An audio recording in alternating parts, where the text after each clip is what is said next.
ನಮಸ್ಕಾರ ಗೆಳೆಯರೆ, ಪಾಠಶಾಲಾ ಯೂಟ್ಯೂಬ್ ಚಾನಲ್ಗೆ ಸ್ವಾಗತ ಸುಸ್ವಾಗತ. ಈ ದಿನ ನಾವು ನಿಮ್ಮ Chikmagalur, Mandya, Kodagu DCC bank FDA SDA ಕಾಲ್ ಆಗಿದೆಯಲ್ಲ, ಸೊ ಆ ರಿಕ್ರೂಟ್ಮೆಂಟ್ ಸಂಬಂಧಪಟ್ಟಂಗೆ 160+ ಸ್ಕೋರಿಂಗ್ ಯಾವ ಥರ ಮಾಡ್ಬೋದು ಅಂತ ನೋಡ್ತಾ ಹೋಗೋಣ. ಬಾಗಲಕೋಟೆದು ನಿನ್ನೆ ಅರ್ಧ ಹಾಕಿದ್ದು ವಿಡಿಯೋ ತುಂಬ ಲೆಂತಿ ಆಗುತ್ತೆ ಅಂತ ನಿನ್ನೆದರ ಕಂಟಿನ್ಯೂಷನ್ ಪಾರ್ಟು ಇವತ್ತು ಕೋಆಪರೇಟಿವ್ ಬ್ಯಾಂಕ್ ಸಂಬಂಧಪಟ್ಟಂಗೆ ಪ್ಲಸ್ ಇನ್ನೊಂದು ಸೆಕ್ಷನ್ ಇದೆ, 2 ಸೆಕ್ಷನ್ ಆ್ಯಡ್ ಮಾಡಿದ್ದೀವಿ. ನಿನ್ನೆ 2 ಸೆಕ್ಷನ್ ಇತ್ತು. ಸೊ ಇದು ಬಾಗಲಕೋಟೆ ಡಿಸ್ಟಿಕ್ ಕೋಆಪರೇಟಿವ್ ಬ್ಯಾಂಕ್ದು ಎಕ್ಸಾಮ್ದು 2022 ಇಸ್ವಿಯಲ್ಲಿ ನಡೆದಿರ್ತಕ್ಕಂಥ ಕ್ವಶನ್ ಪೇಪರ್. ಇದು is not A model question paper, ಇದು ಆಲ್ರೆಡಿ ಆಗಿರ್ತಕ್ಕಂಥ ಕ್ವಶನ್ ಪೇಪರ್. ನೋಡ್ತಾ ಹೋಗೋಣ. ಇದು ಸಿಲೆಬಸ್ಸು ಪಾರ್ಟ್ 26. ಸೊ ಒಳಗಡೆ ಎಂಟರ್ ಆಗೋಣ. ಯಾರೆಲ್ಲ ಚಾನಲ್ ಸಬ್ಸ್ಕ್ರೈಬ್ ಆಗಿಲ್ಲ, ಸಬ್ಸ್ಕ್ರೈಬ್ ಆಗಿ ವಿಡಿಯೋನ maximum number of people share ಮಾಡಿ. ವಿಡಿಯೋಸ್ ತುಂಬ ಅಥೆಂಟಿಕೇಟೆಡ್ ಆಗಿದ್ದಾವೆ, ಯೂಸ್ ಮಾಡ್ಕೊಳ್ಳಿ. ಮತ್ತೆ ಕ್ಲಾಸಸ್ ಇದಾವೆ, ಕ್ಲಾಸಸ್ ನಡೀತಾ ಇದೆ. ಯಾರಿಗೆ ಇಂಟ್ರೆಸ್ಟ್ ಇದೆ ಅವ್ರು ಜಾಯಿನ್ ಆಗಿ. ನನ್ನ ವಾಟ್ಸಪ್ ನಂಬರ್ ಇದೆ, ವಾಟ್ಸಪ್ ನಂಬರ್ಗೆ ನೀವು ಮೆಸೇಜ್ ಮಾಡಿದ್ರೆ ನಾನೆಲ್ಲ ಹೇಳ್ತೀನಿ. ಸೊ ನೆಕ್ಸ್ಟ್ ನೋಡ್ತಾ ಹೋಗೋಣ.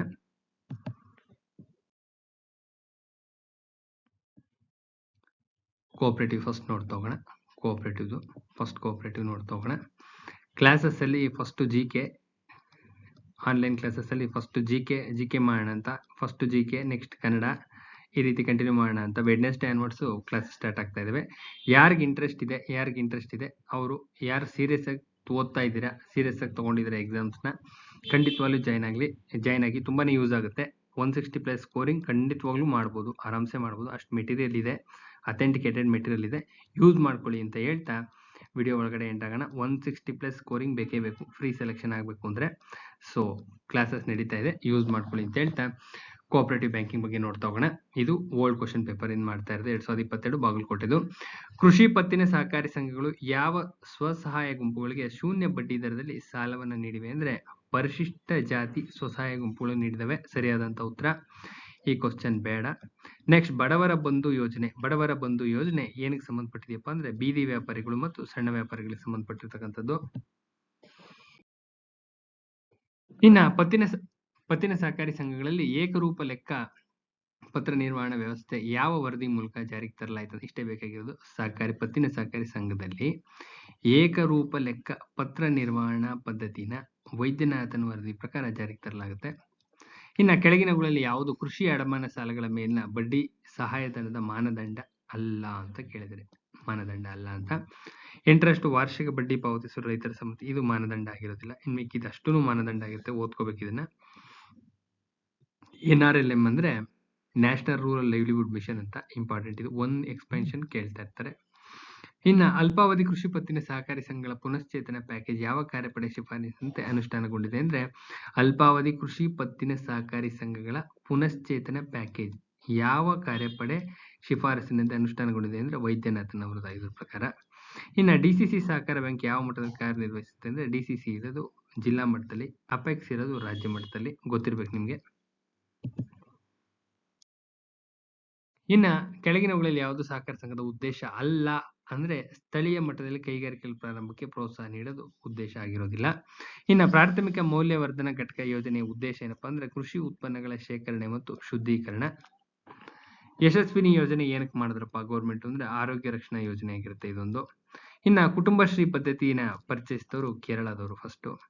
ಇನ್ನ ಕೃಷಿ ಉತ್ಪನ್ನಗಳ ಸಂಗ್ರಹಣಾ ಶುಲ್ಕ ವಿನಾಯಿತಿ ಯೋಜನೆಯ ಉದ್ದೇಶ ಏನು ಅಂತ ಕೇಳ್ತಾ ಇರ್ತಾರೆ. ಕೃಷಿ ಉತ್ಪನ್ನ ಸಂಗ್ರಹಣಾ ಶುಲ್ಕ ವಿನಾಯಿತಿ ಯೋಜನೆಯ ಉದ್ದೇಶ ಏನು ಅಂತ. ರೈತರಿಗೆ ಮತ್ತು ನೈಜ ಅಗತ್ಯವಿರ್ತಕ್ಕಂಥ ಸಣ್ಣ ಮತ್ತು ಅತಿ ಸಣ್ಣ ರೈತರಿಗೆ ಪ್ರೋತ್ಸಾಹ ಕೊಡೋದೇ ಮುಖ್ಯವಾದಂತಹ ಉದ್ದೇಶ ಆಗಿರುತ್ತೆ. ಇನ್ನ ಸಹಕಾರ ಬ್ಯಾಂಕ್ ಮತ್ತು ಸಹಕಾರಿ ಸಂಘಗಳ ಮೂಲಕ ಕೈಮಗ್ಗ ಮತ್ತು ವಿದ್ಯುತ್ ಮಗ್ಗಗಳ ನೇಕಾರರಿಗೆ 1 ಮತ್ತು 2ರವರೆಗೆ 2 ಲಕ್ಷದವರೆಗೆ ಸಾಲ ನೀಡಲು ಆರಂಭಿಸಿದಂತ ವರ್ಷ 2016. ಡಿಫ್ರೆಂಟ್ ಟೈಪ್ಸ್ ಆಫ್ ಕ್ವಶನ್ಸ್ ಇದಾವೆ. ಫಸ್ಟ್ ಥಿಯರಿ ಓದಬೇಕು, ಓದೋ ವಿಧಾನ ಫಸ್ಟ್ ಥಿಯರಿ ಓದಬೇಕು ಬಿಗಿನಿಂಗ್ ಇಂದ, ಇತಿಹಾಸದಿಂದ, ನಿಮ್ಮ ಕೋಆಪರೇಟಿವ್ ಇತಿಹಾಸದಿಂದ ಹಿಡಿದು ಅಂದ್ರೆ ಆಲ್ಮೋಸ್ಟ್ 1844 ಸ್ಥಾಪನೆ ಆಯ್ತಲ್ಲ ಅಲ್ಲಿಂದ ಸ್ಟಾರ್ಟ್ ಆಗುತ್ತೆ. ಅಲ್ಲಿಂದ ಶುರುವಾದ್ರೆ ಫಸ್ಟ್ ಥಿಯರಿ ಓದಬೇಕು, ತದನಂತರದಲ್ಲಿ ಕ್ವಶನ್ ಬ್ಯಾಂಕ್ ಕೈ ಹಾಕಬೇಕು, ರಿಲೆವೆಂಟ್ ಕ್ವಶನ್ ಬ್ಯಾಂಕ್ ಕೈ ಹಾಕಬೇಕು. ಲಾಸ್ಟ್ ಅಲ್ಲಿ ಟೆಸ್ಟ್ ಸೀರೀಸ್ ಅಟೆಂಡ್ ಮಾಡಿದ್ರೆ ಸಫಿಶಿಯೆಂಟ್ ಆಗುತ್ತೆ. ಟೈಮ್ ವೆರಿ ಲೆಸ್ ಇದೆ, ತುಂಬಾ ಲೆಸ್ ಇದೆ. ಫಾಸ್ಟ್ ಆಗಿ ಇದು ಮಾಡ್ಕೊಂಡು ಹೋಗಿ. ನೆಕ್ಸ್ಟ್ ಯಾವ ಬ್ಯಾಂಕ್ ರಾಜ್ಯಗಳಲ್ಲಿ ಜಿಲ್ಲಾ ಕೇಂದ್ರ ಸಹಕಾರಿ ಬ್ಯಾಂಕ್ಗಳ ಕಾರ್ಯನಿರ್ವಹಣೆ, ಹಣಕಾಸು ಸಮನ್ವಯ ಮತ್ತು ನಿಯಂತ್ರಣವನ್ನು ನೀಡುತ್ತಪ್ಪ ಅಂದ್ರೆ ರಾಜ್ಯ ಸಹಕಾರಿ ಬ್ಯಾಂಕ್ ನೀಡುತ್ತೆ. ಇನ್ನ ಇಂಟರ್ನೆಟ್ ಬ್ಯಾಂಕಿಂಗ್ ಪರಿಚಯಿಸಿದ ಮೊದಲನೇದು ಯಾವ್ದಪ್ಪ? ಈ ತರದ ಮೊದಲುಗಳು ಮೇಲೆ ಒಂದು ಕ್ವಶನ್ ತೆಗೆದಿರ್ತಾರೆ, ನೋಡ್ಕೊಂಡಿರ್ರಿ. ಕೆನರಾ ಬ್ಯಾಂಕು.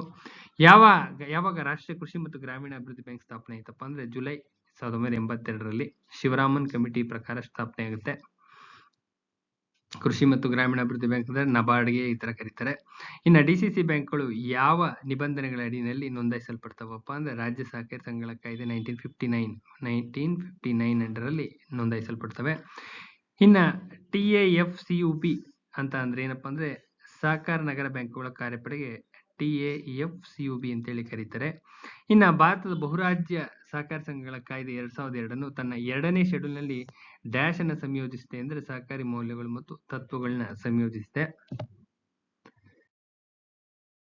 ಮುಂದೆ 1969 ವರೆಗೆ ಸಹಕಾರಿ ಬ್ಯಾಂಕಿಂಗ್ ವ್ಯವಸ್ಥೆ ಪ್ರಮುಖ ಕ್ಷೇತ್ರ ಯಾವ್ದಾಗಿತ್ತಪ್ಪ ಅಂದ್ರೆ ಕೃಷಿ ಕ್ಷೇತ್ರನೇ ಆಗಿತ್ತು.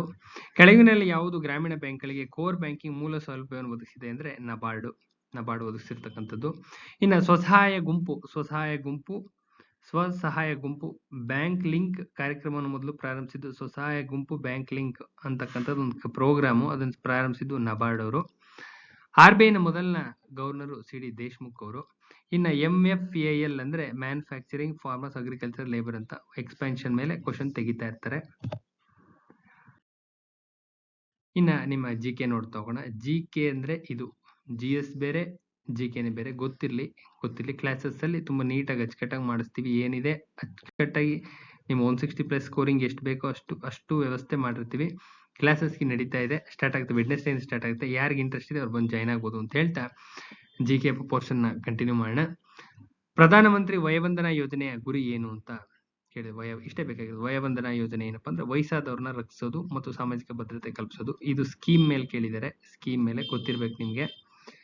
ಯಾವ ರಾಜ್ಯವು ಪರಿಹಾರ ತಂತ್ರಾಂಶ ಬಳಸುವುದರ ಮೂಲಕ ನೇರ ರೈತರ ಬ್ಯಾಂಕ್ ಖಾತೆಗೆ ಇನ್ಪುಟ್ ಸಬ್ಸಿಡಿ ವರ್ಗಾಯಿಸುತ್ತಪ್ಪ ಅಂದ್ರೆ ಕರ್ನಾಟಕ. ವೀವರ್ ಸಮ್ಮಾನ್ ಯೋಜನೆ ಫಲಾನುಭವಿಗಳು ಕೈಮಗ್ಗ ನೇಕಾರರು. ಇನ್ನು ರಾಷ್ಟ್ರೀಯ ಶಿಕ್ಷಣ ನೀತಿ 2020 ಕರಡನ್ನ ಸಿದ್ಧಪಡಿಸಿದವರು ಕಸ್ತೂರಿ ರಂಗನ್ ಅವರು. ಪೌರತ್ವ ತಿದ್ದುಪಡಿ ಕಾಯ್ದೆ 2020 ಕೆಳಗಿನ ಯಾವ ದೇಶಕ್ಕೆ ನಾಗರಿಕರು ಭಾರತವನ್ನು ಪ್ರವೇಶಿಸಲು ಅವಕಾಶ ನೀಡಿದೆ? ಇದು important. Afghanistan, Bangladesh, Pakistan. Supreme court orders ಆಯ್ತು ಇತ್ತೀಚೆಗೆ. ಸೊ ಈ ಕ್ವಶನ್ ರಿಪೀಟ್ ಆಗೋ ಚಾನ್ಸ್ ಇದೆ, ಇದು ರಿಪೀಟ್ ಆಗ್ಬೋದು. ಮುಂದೆ ಹಸಿರು ಸುರಕ್ಷಿತ ಹೆದ್ದಾರಿ ಕಾರಿಡಾರ್ ಯೋಜನೆಯು ಯಾವ್ಯಾವ ರಾಜ್ಯಗಳನ್ನು ಸಂಪರ್ಕಿಸುತ್ತಪ್ಪ ಅಂದ್ರೆ ಹಿಮಾಚಲ ಪ್ರದೇಶ, ರಾಜಸ್ಥಾನ, ಉತ್ತರ ಪ್ರದೇಶ, ಆಂಧ್ರ ಪ್ರದೇಶ. ಇದು ರೈಟ್ ಆನ್ಸರ್ ಆಗುತ್ತೆ. ರಾಷ್ಟ್ರೀಯ ಕೌಶಲ್ಯ ಅಭಿವೃದ್ಧಿ ನಿಗಮವು ಭಾರತೀಯ ಯುವಕರಿಗೆ ಡಿಜಿಟಲ್ ಕೌಶಲ್ಯ ಒದಗಿಸೋದಕ್ಕೆ ಯಾವ ತಂತ್ರಾಂಶವನ್ನ ಯಾವ ಕಂಪನಿಯೊಂದಿಗೆ ಮಾಡಿದೆಯಪ್ಪ ಅಂದ್ರೆ ಮೈಕ್ರೋಸಾಫ್ಟ್ ಜೊತೆ ಮಾಡ್ಕೊಂಡಿದ್ದಾರೆ, ಕೊಲಾಬ್ರೇಟ್ ಆಗಿದ್ದಾರೆ. ಇನ್ನ ಕೆಳಗಿನ ಯಾವ ಅನುಚ್ಛೇದವು ಪಂಚಾಯತ್ ರಾಜ್ನಲ್ಲಿ ಮೀಸಲಾತಿಗೆ ಸಂಬಂಧಿಸಿದೆಯಪ್ಪ ಅಂದ್ರೆ 243D ಸರಿಯಾದಂತ ಉತ್ತರ 243D. ಈ ಅಲ್ಲ ಡಿ ಸರಿಯಾದಂತ ಉತ್ತರ ಡಿ. ಆನ್ಸರ್ ಕೀ ಯಾರು ಬಿಟ್ಟಿರೋರು ರಾಂಗ್ ಬಿಟ್ಟಿದ್ದಾರೆ. ಇದಕ್ಕೆ ಸರಿಯಾದಂತ ಉತ್ತರ ಈ ತರ ಆಗ್ತಾ ಇರ್ತವೆ ನೋಡ್ಕೋಬೇಕು, ನೋಡ್ಕೊಂಡು ಮಾಡ್ಬೇಕು. ಎಕ್ಸ್ಪೀರಿಯನ್ಸ್ ಇದ್ರೆ ಗೊತ್ತಾಗುತ್ತೆ ಯಾವ ಸರಿ ಯಾವ ತಪ್ಪು ಅಂತ. 243D is the right answer. ಇನ್ನ ಸ್ಟಾರ್ ಯೋಜನೆಯ ಗುರಿಗಳು ಏನೇನಪ್ಪ ಅಂದ್ರೆ ಕಲಿಕಾ ಮೌಲ್ಯಮಾಪನ ವ್ಯವಸ್ಥೆಗಳನ್ನ ಸುಧಾರಿಸುವುದು. 1. ಶಿಕ್ಷಣ ಅಭಿವೃದ್ಧಿ ಮತ್ತು ಶಾಲಾ ನಾಯಕತ್ವ ಸುಧಾರಣೆ ಮೂಲಕ ತರಗತಿಗಳ ಸೂಚನೆ ಬಲಪಡಿಸೋದು. 2ನೇದು ಆಡಳಿತ ಮತ್ತು ವಿಕೇಂದ್ರೀಕರಣ ನಿರ್ವಹಣೆಯ ಮೂಲಕ ಸುಧಾರಿತ ಸೇವೆ ವಿತರಣೆ. ಈ 3 ಸರಿಯಾದಂತ ಉತ್ತರ ಆಗುತ್ತೆ. ಇನ್ನ ಈ ಕೆಳಗಿನ ಯಾವ ರಾಜ್ಯ ಸರ್ಕಾರವು ಮೊದಲ ಕೌಶಲ್ಯ ವಿಶ್ವವಿದ್ಯಾನಿಲಯವನ್ನು ಸ್ಥಾಪನೆ ಮಾಡಿದ್ದು? ಅಸ್ಸಾಂನವರೇ ಫಸ್ಟ್ ಮಾಡಿದ್ದು. ಕೆಳಗಿನ ಯಾವ ದೇಶವು ಟಿಬೇಟಿಯನ್ ನೀತಿ ಮತ್ತು ಬೆಂಬಲ ಕಾಯ್ದೆ 2020 ಬೆಂಬಲಿಸುತ್ತಪ್ಪ ಅಂದ್ರೆ USA. ಕಾಯಕ ಯೋಜನೆ ಗುರಿ ಏನಪ್ಪಾ ಅಂದ್ರೆ ಸ್ವಸಹಾಯ ಗುಂಪುಗಳಲ್ಲಿ ಕೌಶಲ್ಯ ಅಭಿವೃದ್ಧಿ ಮತ್ತು ಉದ್ಯಮಶೀಲತೆ ಗುಣವನ್ನ ಹೆಚ್ಚಿಸೋದು. ಕೆಳಗಿನ ಯಾವುದು ಹಿಂದುಳಿದ ವರ್ಗಗಳ ಇಲಾಖೆಯ ಮಂಡಳಿ ಅಥವಾ ನಿಗಮ ಅಲ್ಲ ಅಂತ ಒಂದ್ಸತಿ ಕೇಳಿದರೆ ಸ್ಲಮ್ ಬೋರ್ಡ್ ಬರೋದಿಲ್ಲ ಅಲ್ಲಿ, ಇನ್ ಮಿಕ್ಕಿದವೆಲ್ಲ ಬರ್ತವೆ. ಇನ್ನ ಪ್ರಧಾನಮಂತ್ರಿ ಜನ್ಧನ್ ಯೋಜನೆಯು ಯಾವುದಕ್ಕೆ ವೇದಿಕೆ ಒದಗಿಸಿದೆಯಪ್ಪ ಅಂದ್ರೆ ಪ್ರಧಾನಮಂತ್ರಿ ಜೀವನ್ ಜ್ಯೋತಿ ಬಿಮಾ ಯೋಜನೆಗೆ ಒದಗಿಸಿದೆ, ಪ್ರಧಾನಮಂತ್ರಿ ಸುರಕ್ಷಾ ಬಿಮಾ ಯೋಜನೆಗೆ ಒದಗಿಸಿದೆ, ಪ್ರಧಾನಮಂತ್ರಿ ಕಿಸಾನ್ ಯೋಜನೆಗೆ ಹೊಂದಿಸಿದೆ. ಅಟಲ್ ಪಿಂಚಣಿ ಯೋಜನೆಗೆ ಬರೋದಿಲ್ಲ. ಇನ್ನ ಈ ಗ್ರಾಮ್ ಯೋಜನೆಯ ಗುರಿ ಏನೇನಪ್ಪಾ ಅಂದ್ರೆ ಈ ಗ್ರಾಮ್ ದೇಶಾದ್ಯಂತ ಪಂಚಾಯತ್ ರಾಜ್ ಸಂಸ್ಥೆಯಲ್ಲಿ ಈ ಆಡಳಿತವನ್ನು ಬಲಪಡಿಸೋದು. ವಿಕೇಂದ್ರೀಕೃತ ಯೋಜನೆಯಲ್ಲಿ ಉತ್ತಮ ಪಾರದರ್ಶಕತೆಯನ್ನು ತರೋದು. ಇನ್ನು ಸರಳೀಕೃತ ಕೆಲಸ ಆಧಾರಿತ ನಿರ್ವಹಣೆ ಮಾಡೋದು. ಈ 3 ಬರ್ತವೆ. ಇನ್ನ Yukti young India combating Covid with knowledge technology and innovation ಇದರ ಮುಖ್ಯವಾದ ಗುರಿ ಏನು ಅಂತ ಒಂದ್ಸತಿ ಕೇಳಿದರೆ MHRDಯ ದಾಖಲೆಗಳು, ಪ್ರಯತ್ನಗಳು ಮತ್ತು ಅದರ ಪ್ರೇರಣೆಗಳ ಮೇಲ್ವಿಚಾರಣೆ ಮಾಡೋದು, ಶೈಕ್ಷಣಿಕವಾಗಿ ಮತ್ತು ದೈಹಿಕವಾಗಿ ಶೈಕ್ಷಣಿಕ ಸಮುದಾಯವನ್ನು ಆರೋಗ್ಯವಾಗಿಡೋದು ಮತ್ತು ಕಲಿಯುವವರಿಗೆ ನಿರಂತರ ಉನ್ನತ ಗುಣಮಟ್ಟದ ಕಲಿಕೆಯ ವಾತಾವರಣ ಸಕ್ರಿಯಗೊಳಿಸೋದು, ಇವು 3 ಬರ್ತವೆ. ಇನ್ನ ಕೆಳಗಿನ ಯಾವ ರಸ್ತೆಗಳು ಪ್ರಸ್ತಾವಿತ ಭಾರತದ ಅತಿ ಉದ್ದ ರಸ್ತೆ ಸೇತುವೆ ಸಂಪರ್ಕ ಹೊಂದಿದೆ ಅಂದ್ರೆ ಅಸ್ಸಾಂ, ಮೇಘಾಲಯ. ಇವಿಷ್ಟರಲ್ಲಿ ಮಾತ್ರ ಕೇಳಿದರೆ, ಓವರ್ ಆಲ್ ಇಂಡಿಯಾ ಅಲ್ಲ, ಇಷ್ಟರಲ್ಲಿ ಮಾತ್ರ. ಇದ್ರಲ್ಲಿ ಅಸ್ಸಾಂ ಮತ್ತೆ ಮೇಘಾಲಯ ರೈಟ್ ಆನ್ಸರ್. ಆತ್ಮೀಯ ಸಭಾ ಸ್ಥಾಪಕರು ರಾಜಾರಾಮ್ ಮೋಹನ್ ರಾಯ್. ಇವರು ಏನೇನ್ ಮಾಡಿದರೆ ನೋಡ್ಕೋಬೇಕು. ಈ ಕೆಳಗಿನ ಯಾವ ರಾಜ್ಯವು ಕವಚ್ ಎಂಬ ಹೆಸರಿನ ಭಯೋತ್ಪಾದಕ ನಿಗ್ರಹ ಪಡೆಯನ್ನ ಸ್ಥಾಪಿಸಿದೆ ಅಂದ್ರೆ ಹರಿಯಾಣ. ಗಾಂಧೀಜಿಯವರು ಅಸಹಕಾರ ಚಳುವಳಿಯನ್ನು ಕೈ ಬಿಡೋದಕ್ಕೆ ಕಾರಣ ಚೌರಾಚೌರಿ ಘಟನೆ, ಇಂಪಾರ್ಟೆಂಟ್. 2ನೇ ದುಂಡುಮೇಳ ಸಮ್ಮೇಳನ ಓದ್ಕೊಂಡಿರಿ, ಇದೊಂದು ಓದಿದೆ, ಇದು ಇಂಪಾರ್ಟೆಂಟ್ ಆಗುತ್ತೆ. ಡೀಟೇಲ್ಸ್ ಗೊತ್ತಿರ್ಬೇಕಷ್ಟೇ. ಇನ್ನು 1930ನಲ್ಲಿ ಯಾರು ಡಿಪ್ರೆಸ್ಡ್ ಅಸೋಸಿಯೇಷನ್ ಲೀಗ್ ನ ಸ್ಥಾಪಕರು ಯಾರಪ್ಪ ಅಂದ್ರೆ ಅಂಬೇಡ್ಕರ್. 1930ನಲ್ಲಿ ಸ್ಥಾಪನೆ ಮಾಡಿದ್ದು. 15ನೇ ರಾಷ್ಟ್ರಪತಿಯವರು ದ್ರೌಪದಿ ಮುರ್ಮು ಅವರು. ಇನ್ನ 19ನೇ ಲೋಕಸಭೆ ಕೇಳಿದರೆ, 19ನೇ ಲೋಕಸಭೆ ಕೇಳಿದರೆ, ಯಾಕಂದ್ರೆ 24ನೇದು ಆಗೋಗಿದೆ. 24ರದ್ದು ನೋಡ್ಕೋಬೇಕು. 24ರದ ಡಾಟಾ ಏನಿದೆ ಅದು ಬರುತ್ತೆ ಇಲ್ಲಿ, 19ದು ಬೇಡ. ಇನ್ನ ಪ್ರಸ್ತುತ ಭಾರತದ ನೀತಿ ಆಯೋಗದ ಪ್ರಮುಖ ಮುಖ್ಯ ಕಾರ್ಯನಿರ್ವಾಹಕ ಯಾರಪ್ಪ ಅಂದ್ರೆ ಸುಬ್ರಹ್ಮಣ್ಯಂ ಅವರು. ಇದು ಹಳೇದು, ಹಳೆ ಕತೆ ಬೇಡ. ಸುಬ್ರಹ್ಮಣ್ಯಂ ಈಗಿರ್ತಕ್ಕಂಥವ್ರು BVR ಸುಬ್ರಹ್ಮಣ್ಯಂ. ಇನ್ನ ಯಾವಾಗ ಯುನೈಟೆಡ್ ಸ್ಟೇಟ್ಸ್ ಅಧಿಕೃತವಾಗಿ ಪ್ಯಾರಿಸ್ ಹವಾಮಾನ ಒಪ್ಪಂದಕ್ಕೆ ಸಹಿ ಆಗ್ತಪ್ಪ ಅಂದ್ರೆ, ನಿರ್ಗಮಿಸ್ತಪ್ಪ ಅಂದ್ರೆ, ಒಪ್ಪಂದದಿಂದ ನಿರ್ಗಮಿಸ್ತಪ್ಪ ಅಂದ್ರೆ ನವೆಂಬರ್ 4ನೇ ನವೆಂಬರ್ 2020ರಲ್ಲಿ. ಯಾವಾಗ USA ಅಧಿಕೃತ ಪ್ಯಾರಿಸ್ ಹವಾಮಾನ ಒಪ್ಪಂದದಿಂದ ಹೊರಗಡೆ ಹೋಯ್ತು ಅಂತ ಇದರರ್ಥ. ಸೊ ಇಲ್ಲಿಗೆ ನಿಮ್ಮ GK ಕ್ವಶನ್ಸ್ ಎಂಡ್ ಆಗುತ್ತೆ. ಕಾನ್ಸ್ಟಿಟ್ಯೂಷನ್ ನೋಡ್ತಾ ಹೋಗೋಣ. ಭಾರತ ಸಂವಿಧಾನವು ಏನನ್ನ ಬೆಂಬಲಿಸುತ್ತಪ್ಪ ಅಂದ್ರೆ ಜನರ ಆಡಳಿತವನ್ನ ಬೆಂಬಲಿಸುತ್ತೆ. ಗಾಂಧೀಜಿಯವರ ದಂಡಿ ಸತ್ಯಾಗ್ರಹ ಯಾವುದರ ವಿರುದ್ಧವಾಗಿತ್ತಪ್ಪ ಅಂದ್ರೆ ಉಪ್ಪಿನ ತೆರಿಗೆ ವಿರುದ್ಧವಾಗಿತ್ತು. ಉಪ್ಪಿನ ತೆರಿಗೆ ಜಾಸ್ತಿ ಹಾಕಿರ್ತಾರೆ, ಸೊ ಡೈಲಿ ನೀಡ್ಸ್ಗೆ ಉಪ್ಪು ಬೇಕು, ಸೊ ಅದಕ್ಕೋಸ್ಕರನೇ ಅಪೋಸ್ ಮಾಡ್ತಾರೆ. ಇನ್ನ ಸಂವಿಧಾನ ಶಿಲ್ಪಿ ಅಂಬೇಡ್ಕರ್. ಸಂವಿಧಾನ ಪ್ರಸ್ತಾವನೆ ಯಾವುದನ್ನ ಹೊಂದಿದೆ? ಪ್ರಸ್ತಾವನೆಯಲ್ಲಿ ಏನಿಲ್ಲಪ್ಪ ಅಂದ್ರೆ ಈ 3 ಇದಾವೆ: ಪ್ರಜಾಪ್ರಭುತ್ವ, ಸಾರ್ವಭೌಮತ್ವ, ಭ್ರಾತೃತ್ವ ಇದೆ. ವಯಸ್ಕ ಮತದಾನ ಪದ್ಧತಿ ಪ್ರಸ್ತಾವನೆಯಲ್ಲಿ ಇಲ್ಲ. ಸಂವಿಧಾನವು ಭಾರತವನ್ನು ಏನೆಂದು ಪರಿಗಣಿಸುತ್ತಪ್ಪ ಅಂದ್ರೆ ರಾಜ್ಯಗಳ ಒಕ್ಕೂಟ. ಟೋಟಲ್ ಸ್ಟೇಟ್ಸ್ ಇದಾವಲ್ಲ, ಸ್ಟೇಟ್ಸ್ ಒಕ್ಕೂಟ ಅಂತ ಹೇಳಿ ಕರೀತಾರೆ. ಇನ್ನ ಯಾವ ಸಂವಿಧಾನದಿಂದ ಏಕಪೌರತ್ವ ಮಾದರಿಯನ್ನು ಭಾರತ ಅಳವಡಿಸಿಕೊಳ್ಳಲಾಗಿದೆ? ಏಕಪೌರತ್ವ ತಗೊಂಡದ್ದು ಬ್ರಿಟನ್ ಇಂದ. ರಾಜನೀತಿಯ ನಿರ್ದೇಶಾತ್ಮಕ ತತ್ವಗಳು ಐರಿಷ್ ಇಂದ ತೆಗೆದುಕೊಂಡಿದ್ದಾರೆ. ರಾಜ್ಯಕ್ಕೆ ನಿರ್ದೇಶನ ನೀಡತಕ್ಕಂಥವು ನಿಮ್ಮ 36ರಿಂದ 51. ಮೂಲಭೂತ ಕರ್ತವ್ಯಗಳನ್ನ ಭಾರತೀಯ ಸಂವಿಧಾನದಲ್ಲಿ ಯಾವಾಗ ಸೇರಿಸಲಾಯ್ತಪ್ಪ ಅಂದ್ರೆ 76ರಲ್ಲಿ ಸೇರಿಸಲಾಯ್ತು. 30 ಮೂಲಭೂತ ಕರ್ತವ್ಯಗಳನ್ನ 42ನೇದು ತಿದ್ದುಪಡಿ. ಇನ್ನ ಭಾರತ ಸರ್ವೋಚ್ಚ ನ್ಯಾಯಾಲಯದ ಸ್ಥಾಪನೆಗೊಂಡಿದ್ದು ಜನವರಿ 28, 1950. ಶಾಸಕಾಂಗ ಅಧಿವೇಶನ ನಡುವಿನ ಅಂತರ 6 ಮಂತ್ಸ್ ಗ್ಯಾಪ್ ಇರಬೇಕು. 6 ಮಂತ್ಸ್ ಗ್ಯಾಪ್ ಇರಬೇಕು, ಅದಕ್ಕಿಂತ ಜಾಸ್ತಿ ಆಗೋಂಗಿಲ್ಲ. ಇನ್ನು ಕೇಂದ್ರಾಡಳಿತ ಪ್ರದೇಶದ ಆಡಳಿತಗಾರರು ಲೆಫ್ಟಿನೆಂಟ್ ಗವರ್ನರ್. ಯಾವ ಆಧಾರದ ಮೇಲೆ 1956 ರಾಜ್ಯಗಳ ವಿಂಗಡಣೆ ಆಗುತ್ತಪ್ಪ ಅಂದ್ರೆ ಭಾಷಾವಾರು. ಪೊಟ್ಟು ಶ್ರೀರಾಮುಲು ಅವರು ಫಸ್ಟ್ 1953ನಲ್ಲಿ ಇದು ಮಾಡ್ತಾರೆ, ಆಂಧ್ರ ಪ್ರದೇಶ ಆಗುತ್ತೆ. ತದನಂತರದಲ್ಲಿ ಭಾಷಾವಾರ ಇದು ಮಾಡ್ಕೊಡ್ತಾರೆ. ತದನಂತರ ಸೆಂಟ್ರಲ್ ಗೌರ್ಮೆಂಟ್ ಇದನ್ನ 1956 ಮಾಡ್ತಾರೆ. ಇನ್ನ ಅಖಿಲ ಭಾರತ ಸೇವೆಗಳು ನಡೆಸುವ ಅಧಿಕಾರ ರಾಜ್ಯಸಭೆಗಿದೆ. ಯಾವ ಅಂಗವು ರಾಜಕೀಯ ಪಕ್ಷಗಳಿಗೆ ಮಾನ್ಯತೆ ಕೊಡುತ್ತಪ್ಪ ಅಂದ್ರೆ ರಾಜಕೀಯ ಪಕ್ಷಗಳಿಗೆ ಮಾನ್ಯತೆ ಕೊಡೋದು ಚುನಾವಣಾ ಆಯೋಗ. 324 ಆರ್ಟಿಕಲ್ಸ್ ನಂಗೆ ನೋಡ್ಕೋತಾ ಇರಬೇಕು. ಲೋಕಸಭೆಗೆ ಚುನಾವಣೆಯನ್ನು ಎಷ್ಟು ವರ್ಷಗಳಿಗೊಮ್ಮೆ ನಡೆಸಲಾಗುತ್ತೆ? 5 ವರ್ಷಗಳಿಗೊಮ್ಮೆ. ಚುನಾವಣೆ ಬಗ್ಗೆ ಡೀಟೇಲ್ ಗೊತ್ತಿರಬೇಕು. ಲೋಕಸಭೆ ಚುನಾವಣೆ ಆಗಿದೆ ಆಲ್ರೆಡಿ, ಫುಲ್ ಡೀಟೇಲ್ಸ್ ಗೊತ್ತಿರಬೇಕು. ಕೋಲ್ಕತ್ತಾದಲ್ಲಿ ಸರ್ವೋಚ್ಚ ನ್ಯಾಯಾಲಯವನ್ನು ಯಾವ ಕಾಯ್ದೆಯಡಿ ಸ್ಥಾಪಿಸಲಾಯ್ತಪ್ಪ? ರೆಗ್ಯುಲೇಟಿಂಗ್ ಆಕ್ಟ್ 1773ನಲ್ಲಿ ಸ್ಥಾಪನೆ ಮಾಡ್ತಾರೆ. ಭಾರತ ಸಂವಿಧಾನ ಯಾವ ಅನುಚ್ಛೇದ ಧಾರ್ಮಿಕ ಹಕ್ಕುಗಳ ಬಗ್ಗೆ ವಿವರಿಸುತ್ತಪ್ಪ ಅಂದ್ರೆ 25. ಇಂಪಾರ್ಟೆಂಟ್ ಇದು. ಸಂವಿಧಾನದಲ್ಲಿ 52ನೇ ಅನುಚ್ಛೇದ ಭಾರತಕ್ಕೊಬ್ಬರು ರಾಷ್ಟ್ರಪತಿ ಇರಬೇಕು ಅಂತ ಹೇಳುತ್ತೆ. ಇನ್ನ ಭಾರತ ಸಂವಿಧಾನದ ಯಾವ ಅನುಚ್ಛೇದ ತಿದ್ದುಪಡಿ ಅಧಿಕಾರ ಹೊಂದಿದೆ ಅಂದ್ರೆ 368 368 ತಿದ್ದುಪಡಿ ಅಧಿಕಾರ ನೀಡಿದೆ. ಆದ್ರೆ ಮೂಲ ಸಂವಿಧಾನವನ್ನ ತಿದ್ದುಪಡಿ ಮಾಡೋದಕ್ಕೆ ಬರೋದಿಲ್ಲ. ಮೂಲ ಬೇಸಿಕ್ ಸ್ಟ್ರಕ್ಚರ್ನ ತಿದ್ದುಪಡಿ ಮಾಡಕ್ ಬರೋದಿಲ್ಲ, ಸಣ್ಣ ಪುಟ್ಟ ತಿದ್ದುಪಡಿ ಮಾಡ್ಕೋಬಹುದು ಅಂತ ಹೇಳುತ್ತೆ. ಭಾರತ ಸಂವಿಧಾನದ ಯಾವ ಭಾಗ ನಾಲ್ಕನೇ ಭಾಗ 4 ಯಾವ್ದಕ್ಕೆ ಸಂಬಂಧಿಸಿತಪ್ಪ ಅಂದ್ರೆ DPSPಗೆ ಸಂಬಂಧಿಸಿದೆ, directive principles of state policy ಅಂತ. ಯಾವ ಅನುಚ್ಛೇದ ಪಂಚಾಯತ್ಗಳಲ್ಲಿ ಪರಿಶಿಷ್ಟ ಜಾತಿ ಮತ್ತು ಪರಿಶಿಷ್ಟ ಮೀಸಲಾತಿಗೆ ಸಂಬಂಧಿಸಿತಪ್ಪ ಅಂದ್ರೆ 243D.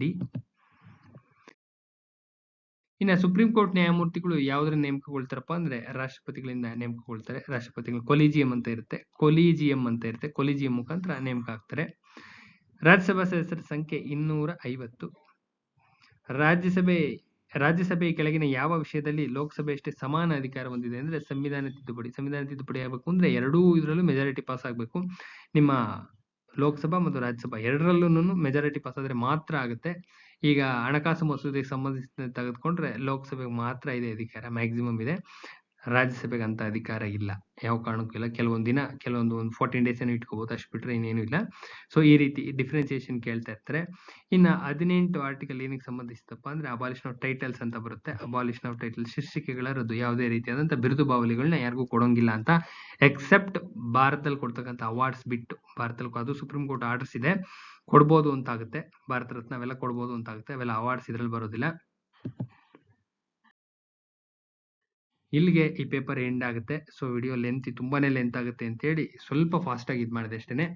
ಸೊ ಯಾರೆಲ್ಲ ಚಾನಲ್ ಸಬ್ಸ್ಕ್ರೈಬ್ ಆಗಿಲ್ಲ ಸಬ್ಸ್ಕ್ರೈಬ್ ಆಗಿ. ಕ್ಲಾಸಸ್ ನಡೀತಾ ಇದೆ, ಯಾರಿಗೆ ಇಂಟ್ರೆಸ್ಟ್ ಇದೆ ಅವ್ರು ಜಾಯ್ನ್ ಆಗಿ. 160+ ಸ್ಕೋರಿಂಗ್ ಆದ್ರೆ ಫ್ರೀ ಆಫ್ ಕಾಸ್ಟ್ ಆಗೋ ಚಾನ್ಸಸ್ ಇರುತ್ತೆ. ಎಕ್ಸಾಮ್ಸ್ 160+ ಆದ್ರೆ ಫ್ರೀ ಆಫ್ ಕಾಸ್ಟ್ ಆಗೋ ಚಾನ್ಸಸ್ ಇರುತ್ತೆ. ಸೊ ಮೆಟೀರಿಯಲ್ ತುಂಬಾ ಅಥೆಂಟಿಕೇಟೆಡ್ ಇದೆ. ಇಂಟ್ರೆಸ್ಟ್ ಇರೋರು ಜಾಯ್ನ್ ಆಗಿ ಅಂತ ಹೇಳ್ತಾ ವಿಡಿಯೋನ ಎಂಡ್ ಮಾಡ್ತಾ ಇದ್ದೀನಿ. ಸೊ ನಾಳೆ ಇನ್ನೊಂದು ವಿಡಿಯೋ ಜೊತೆ ಭೇಟಿ ಆಗ್ತೀನಿ. ನಮಸ್ಕಾರ.